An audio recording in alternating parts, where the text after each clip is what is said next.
Okay, I think I'm looking at the right place. All right. So when you run a page, there are usually a lot of people that come and troll you.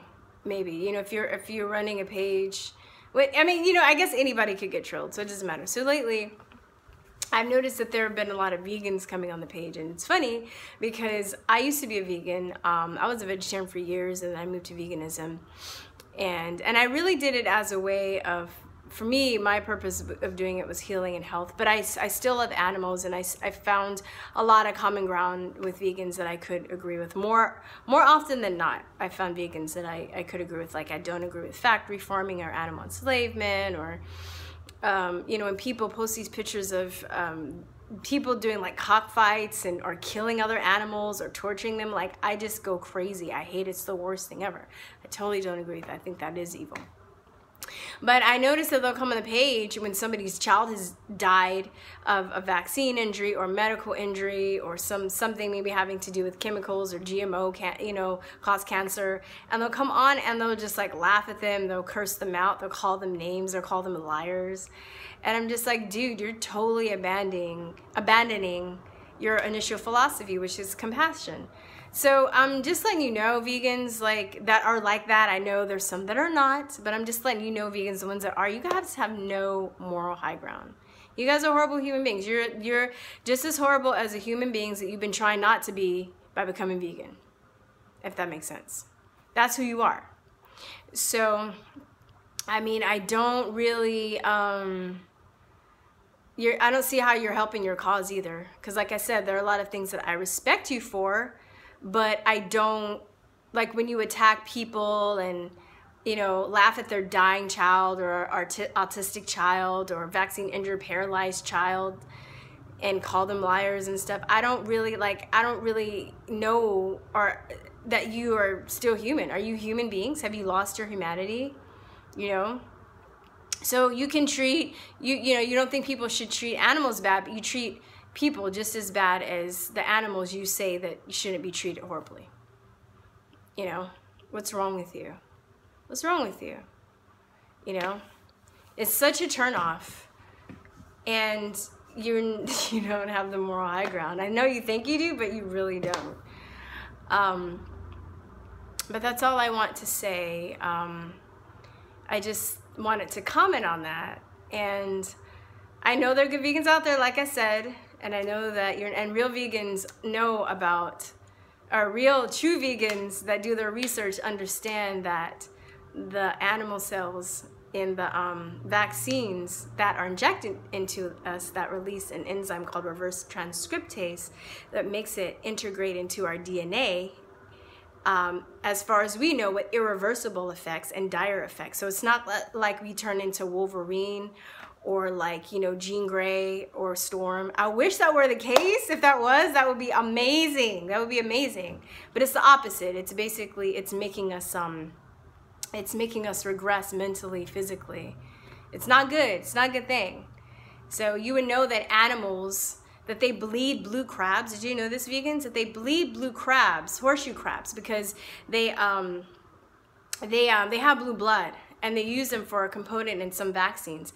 And they don't kill them, but they release them out into the wild, but they are still dying because they've been drained of blood. A lot of them still end up dying, and the population is still like dwindling. So even though you could be like, oh no, but no, they don't. They put them back, and then they slowly die. They suffer and die. So caterpillar eggs, chicken embryos. For those of you who don't know, they get green monkeys, live green monkeys, the cute little marmoset monkeys they use for these experiments with the long tails. And they culture a virus from somewhere or somebody, and then they grow it in their kidney cells. So they give them a virus in their kidneys, whatever, you know, virus they're growing. And not only do they end up suffering, but they end up dying.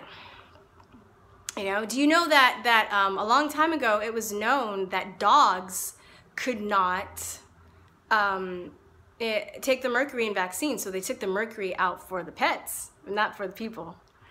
So they say. So, you know, dogs have allergies. Dogs have autoimmune problems. There's a high incident of dogs and cats and other animals with cancer, you know. Did animals always have allergies? Maybe it's something in our environment. Maybe it's something in their environment that we're injecting into them that's making them this way. So, I mean, this vaccine problem is so huge. It affects everybody and every living thing. Every living thing. It's throwing the balance off of the ecosystem because the way that they're cultivating germs, they use attenuated, I don't know if you guys know, but attenuated, a lot of people think, I used to think this, a lot of people think that viruses are killed, they're dead, but I think they do have some dead vaccines, but usually the live viral vaccines are attenuated. So they basically pass them through different cultures and it weakens the virus. But once injected and it's in the body, it can regain its strength back and it can lead to shedding. And it can also mate with other viruses and that are also attenuated in your body. And it's causing superbugs. So they're like, you know, I read these mainstream magazines and they're like, oh my God, like these superbugs, they're everywhere. Where are they coming from? They're so retarded. It's like watching a bad science fiction movie. But it's because we're injecting them into an environment and they're mating. And now it's like antibiotics have become resistant, where people are becoming resistant to antibiotics and they're taking over. And it's just like, you know, with the whole antibiotic situation where it's unbalancing everything in the gut. So it's a huge problem, and it affects our environment, it affects our animals, and it affects people. And I know I insulted some of you, rightfully so. And if you come back to me or anybody that's trying to actually get information, I will block your great-grandchildren. Okay, so I don't care. And you can cry, you can be like, oh no, you're squashing my freedom of speech, you guys are hypocrites, I thought you were for truth.